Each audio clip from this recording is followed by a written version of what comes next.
All right, so I just got done with a client session, and an issue I always struggle with, and this is for years. I'm talking about like 16 years, 17 years ago, I got a book contract from Dog Fancy's publishing division, Bowtie Press, which is no longer in business. And I got a contract to write a book because I figured out how to write a book outline based on a book called How to Write the Perfect Book Proposal, and I figured out just how to present it, but I had no ability to write a book.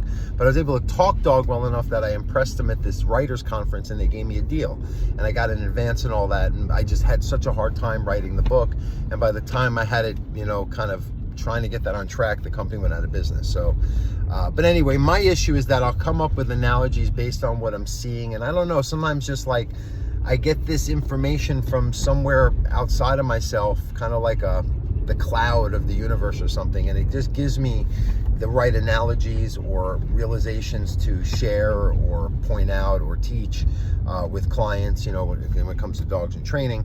And one that I came up with today was a pretty good analogy. And of course I was joking with the client that my ADHD is not going to let me, write this down or use it like in a book or some other video, that I can make this point that really helped paint a pretty clear picture as to how you want to see a dog's experience, as far as why so many dogs have this hypervigilance and anxiety and over anticipation, and what it's like to the dog, and how it could really become an issue, especially when you try to get a dog to listen. But this mindset is what's driven them and continues to work despite your intervention on a part-time basis, as far as your training and attempts to fix the problem. So this is what I explain. I'll try to kind of say it word, how I did. So basically, let's say that I'm around a certain person and I discover that anytime I think about $100 bill, that person, not saying it, just unconsciously reaches in their pocket and has a $100 bill waiting for me. After not too many rounds, you start seeing that maybe there's something to thinking about this person giving me a $100 bill. And then you just won't stop thinking about it. It's like, well, I'm going to quit everything and just hinge to you and follow you and wait for you to, what's next? What's the next $100 bill? So your brain won't be able to shut off, because there's no benefit to it if you keep anticipating or expecting or seeing a pattern to an outcome that gets you something that you see as a reinforcer or a need getting met.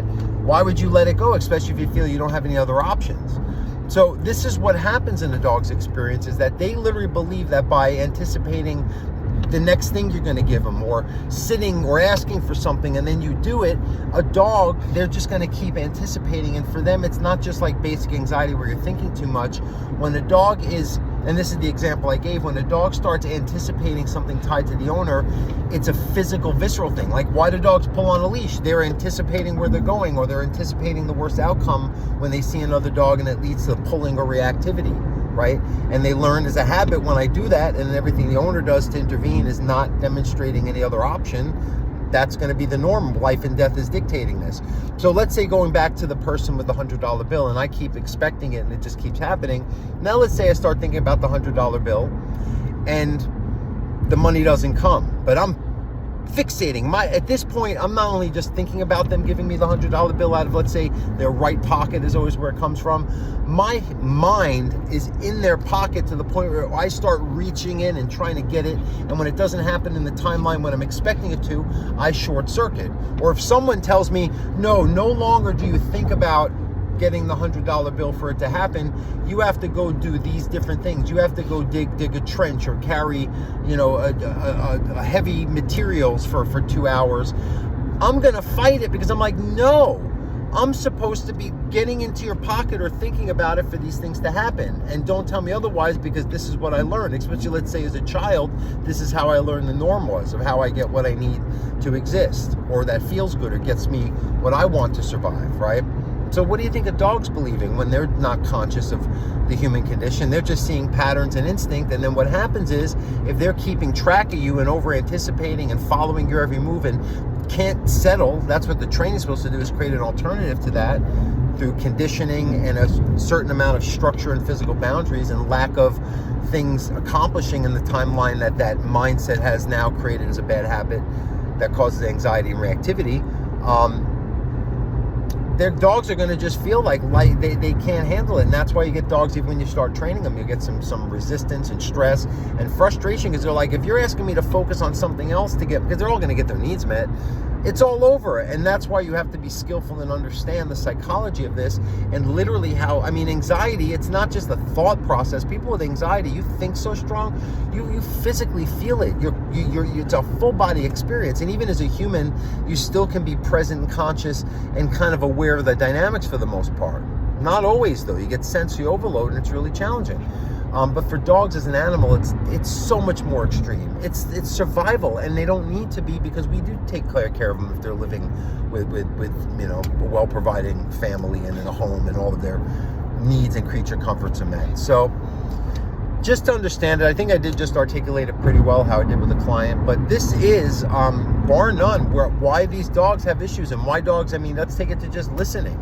Your dog is so caught up in a distraction that their mind is in that.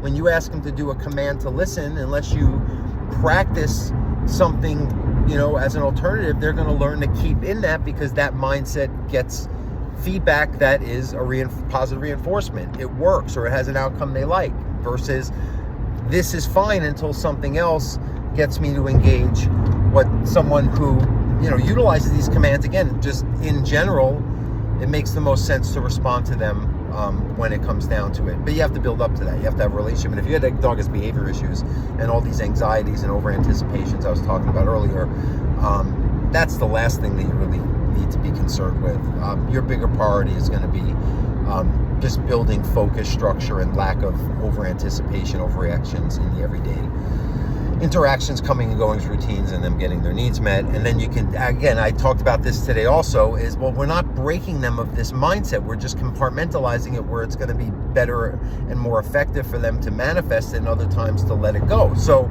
let your dog anticipate the toy they're chasing or tugging, or the way they're playing with other dogs, or on a hike, they anticipating getting up ahead to explore, and then they check back in. But they're letting that, but when they're anticipating the next time they're going to get pet, or the next time you get up to go to the bathroom, that is where these issues all come from. And by addressing it, the issues resolve.